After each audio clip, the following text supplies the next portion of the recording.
Yo, it's an extremely windy day, but I'm in the woods, so hopefully that will block some of the wind noise. So I just wanted to talk about visualization. I was just thinking about this because, first off, I'm interested in at least checking out different philosophies or ideas about life, you know? I'd say in general, my mindset and personality and kind of view of the world is pretty narrow, but I like trying to entertain different ideas just to sort of see what they're about. You know, it's like you can't really tell where the line is until you cross over the line, you know? I've heard people talk about that with video game development. Like, say you're working on a video game and the bad guys are too easy. Don't just make them a little harder and test that, and a little harder and test that. Instead, make them way harder, test that, and then you know what you're dealing with. You know what's too little, you know what's too much, then find the middle. But if you just creep your way toward the middle, who knows where the fuck you'll end up, because you don't have a proper scope of stuff. So I like to think about that with philosophies and social ideas. I don't know, just whatever weird thing. I'm willing to at least check it out, even if I don't generally ascribe to most things or believe in most things. And a great example of that is like The Secret. It was probably like 10 years ago when The Secret was like a big thing, maybe a little more than that.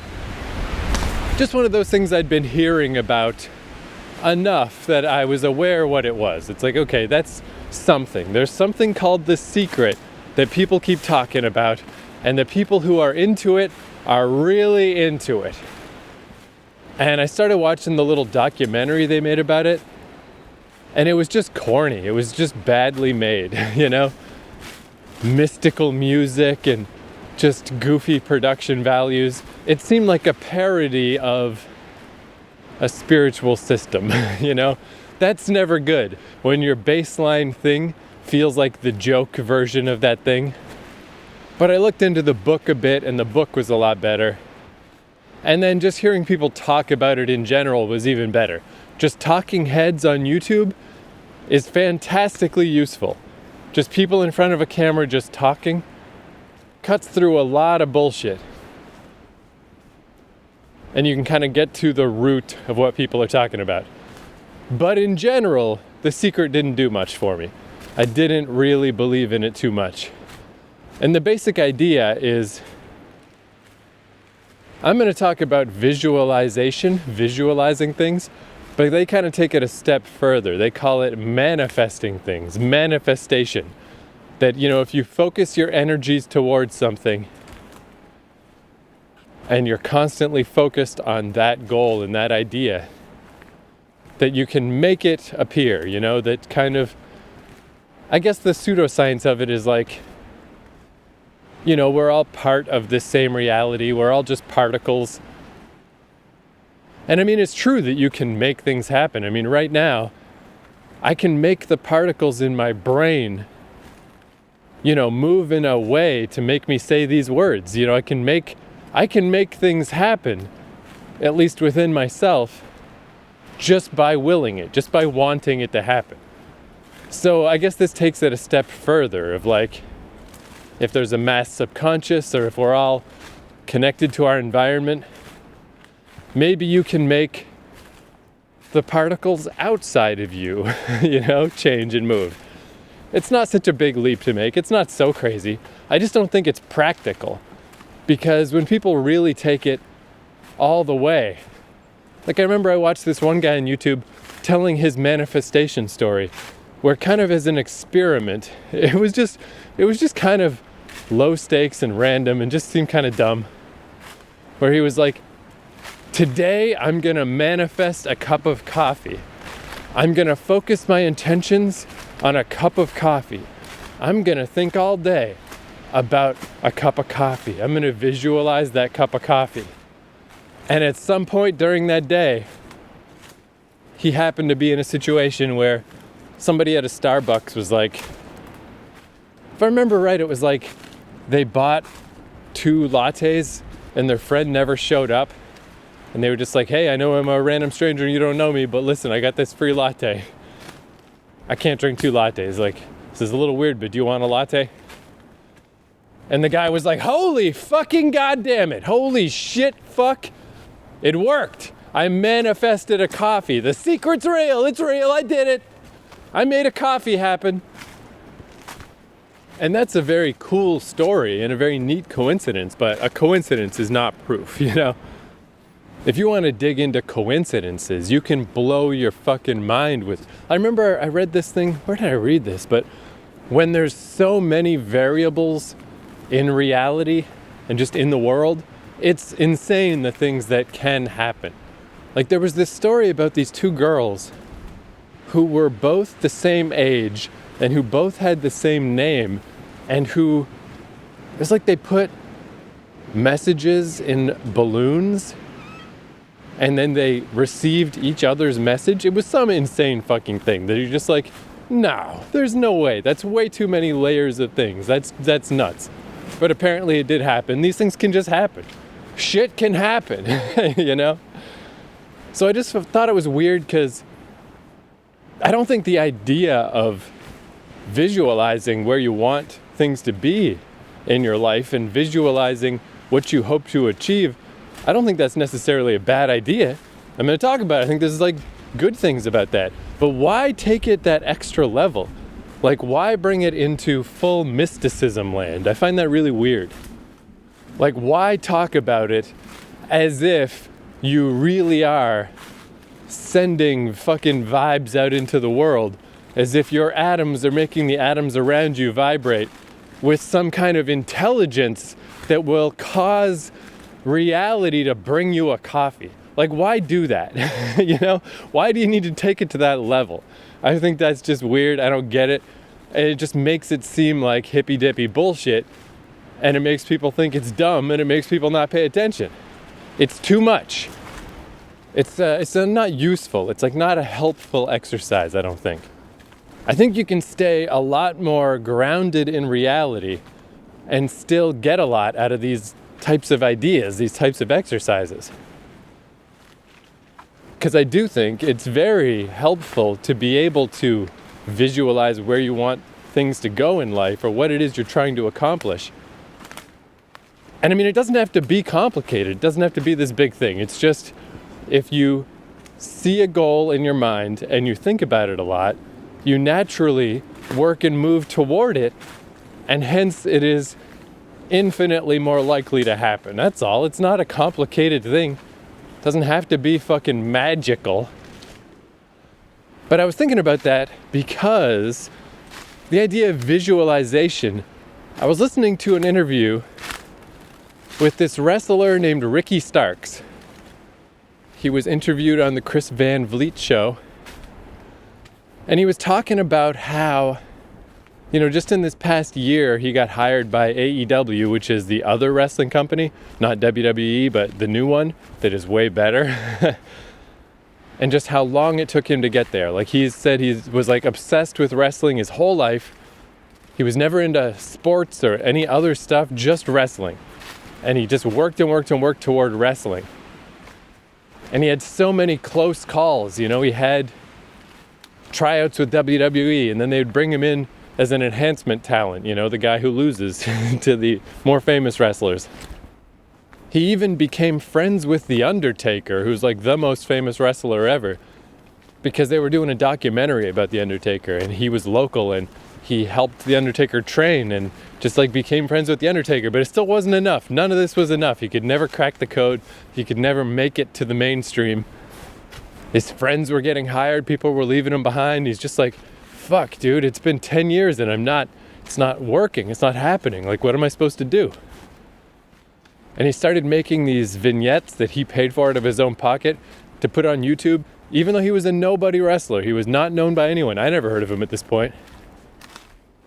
But just to get himself out there, just because well, it's neat too, because you can just tell he's a guy who has vision like kind of literally, not conceptually. Like he talks about how much he likes cinematography and colors and like these videos that he made about himself, like he could see them. He's like, he knew what they were gonna look like and what he wanted them to be.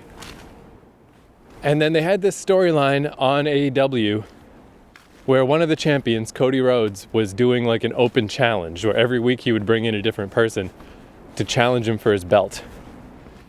And Ricky was saying like he could visualize the whole thing. He's like, I could see it. I could see walking out there and cutting my promo on Cody. Cutting a promo is just, before the match when you just talk a lot of shit. It's the best part of wrestling. And he could see the match, he could see the whole thing. He could visualize it happening. And then he got a call from AEW. They said, hey, do you want to be part of this open challenge thing next week? And he said, yes, I do. And it all happened. Like it happened the way he saw it. It happened the way that he like daydreamed it to be. But it wasn't because he made that happen. It wasn't that visualizing it manifested anything. It's because he's the 10-year overnight success. It's because he worked and worked and worked his whole life, and specifically these last 10 years toward becoming a wrestler. He took all these steps forward and all these different opportunities that didn't work out, but every time it was like, oh, maybe this time, nope, okay, maybe this time, nope. He put his own time and money and creativity into making these vignettes. So like he visualized it, he saw the whole thing, and then it really happened. It happened just like that. He came out on national TV, he cut his promo, he had his match with Cody, he got hired by AEW. Amazing, perfect.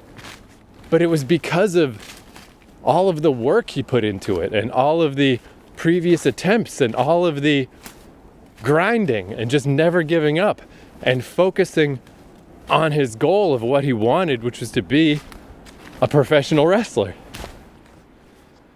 And it would be such a disservice to all of the work he did to just talk about it like visualizing it and manifesting it made it happen. Because if he just woke up that morning and started visualizing it and manifesting it without all of that groundwork, nothing would have happened. That's not why anything happened. And I just thought that was interesting because I never really put those things together in my mind, that like visualizing stuff in that way, the way he talked about it, like so literally, he literally just visualized it in his mind. It's like, okay, here's what it would be like. Here's what it would be like if I walked out on that stage. Here's what it would be like when I cut my promo. Here's what it would be like when I have this match. And you combine that with all the hard work and all the time spent and all of the energy put toward this goal, and there you go. Boom, the miracle happens. The amazing thing happens. And it made me think how I visualize stuff just all the time. Like one of the episodes of this show I did when I was in Japan on that mountain in Fukuoka, where I talked about the opening chapter of this novel I'm writing, and I set it to a Bjork song. And I'm like, here's how it would go. Here's how all the beats would fit if this were like a movie version of the story, and this was the song. And then later, I came up with a different song that I think works even better, A Drowning by How to Destroy Angels. And I was like, okay, here's the new vision, but it's the same thing. It's just a new song. Here's how it would line up to the song. And like that vision is still in my head so clearly. Just the other day, I was just listening to random MP3s, and that song came up, and just as I was walking, I could just go through the beats. Here she is waking up. Here she is walking through the alien station. Here she is seeing the other member of her species. Here she is hiding in a fucking alleyway and freaking out while she remembers all of her friends and family burning up. I could see the whole thing, and I visualized that thing like 600 times, so many times. I know it so well, and I still just, once in a while, I still just go through it. So if that ever happens, if this book ever gets finished, and this chapter is the way that I've thought about it in my mind, and then even more crazy if it ever was a movie, and if that is the song in the movie, and if all the beats line up the same way, it's not because I manifested it. You know, it's not because I magically made it happen. It's because I visualized it in just a practical way over and over and over and over for years. And I don't just sit around manifesting and visualizing to no end. I'm also working on it very slowly, but still every day. I mean, it's like I said a couple episodes back, it's just getting slower and slower. At this point, COVID is ramping back up. It's getting cold again. There's nowhere to go to write. Sometimes just to squeeze in writing in the day, I'll just be like playing video games on my computer. And between rounds of the game, I'll just do a little writing and then play a round of the game and do a little writing. Just to make sure I did something every day. Just to keep this fucking giant boulder slowly inching forward. And those are the reasons that my vision might come true. You know, that's why. Just constant focus, constant work over a long, long period of time. There's a huge chance that this won't happen with this book. Maybe this book will be just a huge failure. I mean, I've had plenty of those in my life. Where you work really hard on something and you think it's really cool and no one notices and no one cares. But you just try again, and you just try again, and you try again. And that's why the vision is gonna happen eventually. And I guess I just thought that was neat, because it's just daydreaming. That's really all it is. But that's what I do with all these stories, you know? I can see the moment, I can see the stuff happening, and I focus on it, and I move toward it. And slowly but surely, I'm getting closer and closer and closer. And it seems, I mean, maybe it seems a little mundane compared to the magic of manifesting things secret style. Because it's just what I do. It's just naturally what I do. It's where my mind goes. It's what I like to do. But I've also kind of realized, like, it's not necessarily something you can take for granted. If you're a creator type person, if you're a writerly type person, not everybody is like that. I always have a hard time with that, really internalizing the idea that people aren't like me. But like, just as an example, I was talking to one of my friends about, you know, like, oh, what if we had millions of dollars? What if we won the lottery type shit? And the first place my mind went was movies. Like, I always think it's interesting with movies that the budget seems like it can be whatever you want it to be, you know? You can have a $4 million movie and a $35 million movie, and you can't always tell the difference. You can make the money work no matter what the money is. So that's what I would do. It's like I would try to make a bunch of $1 million movies. You know, it's not no money, but it's quite cheap for a movie. And just really be careful.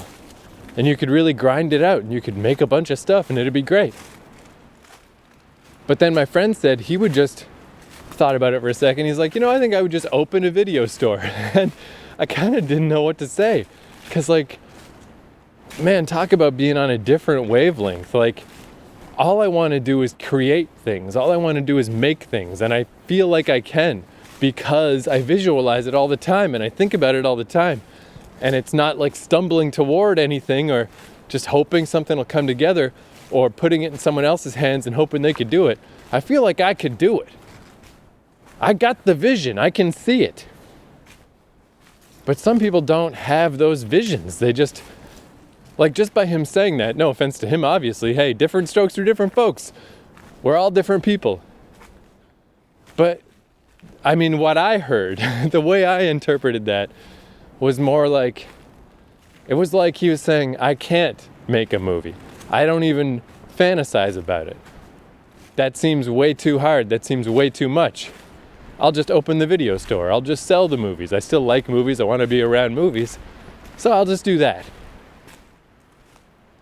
And I guess little moments like that, it makes me kind of think about how how these random daydreams and just these flights of fancy of like, oh, imagine my story, imagine this character doing this, so imagine all this stuff. It's not nothing, man. It's useful, it's necessary, it's majorly helpful. And I think it's not even optional, you know? Like, that's where I kind of have a certain respect for businessy folk who really kind of make the world work and keep things moving.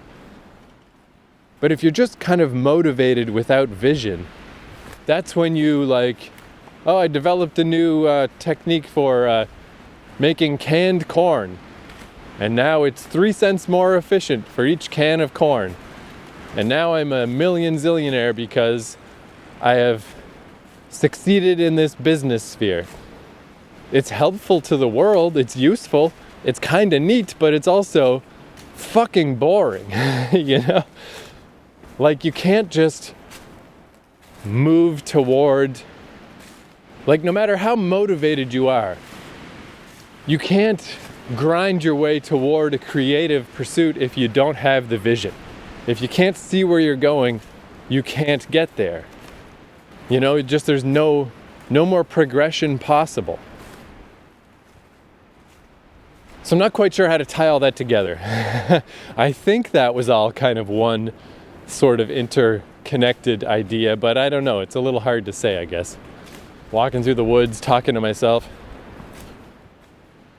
I guess, yeah, the idea is just, or what I'm trying to say is, all that cool manifesting secret stuff seems like it's like, oh, well, that's sort of out of my hands because I'm just not that hippy dippy. I just don't believe in that shit. Oh, well, I guess that's not for me. But it's just neat to realize that it's like, oh, no, wait, I actually do that. I do manifest things and visualize things and make things come into being because I see the vision and then I work toward it. And even though that might seem a little more mundane than the fantastical acrobatics of just spontaneously willing things to be, I think what I do and what we're all doing with like working on our books and thinking about our stories is way more realistic and way more effective and has way more results. Yeah, I don't know. I wish there was a way I could end this that seemed more pizzazz filled. Whoa, the backflip, the fireworks, what a cool big idea, what a big fucking finale. But it's not, it's just the grind. It's just keep on working, keep on focusing, keep on trying, keep on visualizing. Just your dumb fucking daydreams that you just keep having over and over and over again for years and years and years. Those are gonna happen. They're gonna become real just because you don't stop. Just because you are focused, you have a goal. I mean, it's kind of like there's like an oxymoron to reality of like it's infinitely, extremely complicated, but at the same time, it's very easy. Like you've just got thousands and thousands and thousands of days on the earth, day after day after day after day. If you just keep moving in a direction, if you just keep pushing in a certain way, of course you're going to get there. Of course it's going to happen. Because there's not really anything to stop you, you know? The world is this infinitely complex thing, but also it's just, here it is. It's just the world. Nobody's really trying to stop you. Reality itself isn't trying to stop you. It doesn't even give a shit. If you just keep pushing, if you just keep wanting, if you just keep pushing yourself forward, you're gonna get there. That's all. That's all. It's not fancy. It's just true. All right, here's a song we can end with. This is an Alexisonfire song. They're a Canadian band. It's called Old Crows, and it's a real straightforward chorus, but I always loved this chorus where, particularly, I guess I got a lot of younger people that listen to this podcast, but if you're an old fuck like me, What's weird is I felt like in my mid-30s, that's the oldest I ever felt. That's like when I had my little midlife crisis of like, what's happening? How come I don't have a family and all these kids and stable life and a career? Oh my God, what's happening? And I had a little freak out moment of like, oh no, I'm so old. But then once that passed, it's like now I just feel fine. I feel like, I don't know, I just feel the same as I did when I was like 17. I probably feel a little better than that. And I love the chorus of this song is just, we're not the kids we used to be. Stop wishing for yesterday. And it's a nice little kick in the pants once in a while. If you ever do get a little, nostalgic for the past and the blah, blah, blah. I miss my Nokia phone with fucking Snake on it. No, you don't. Fuck that shit. It's over. You got plenty of time ahead of you still. You're here right now. Do some stuff. So here's Old Crows by Alexisonfire.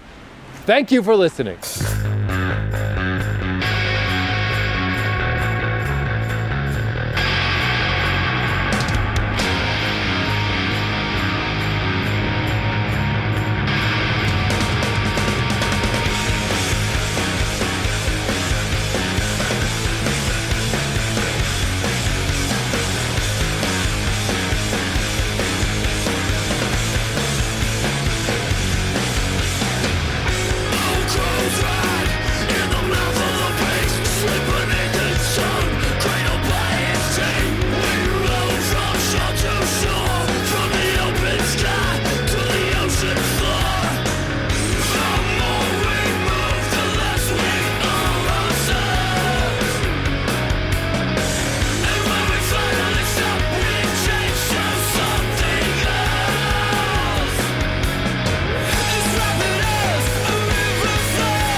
What's it for yesterday?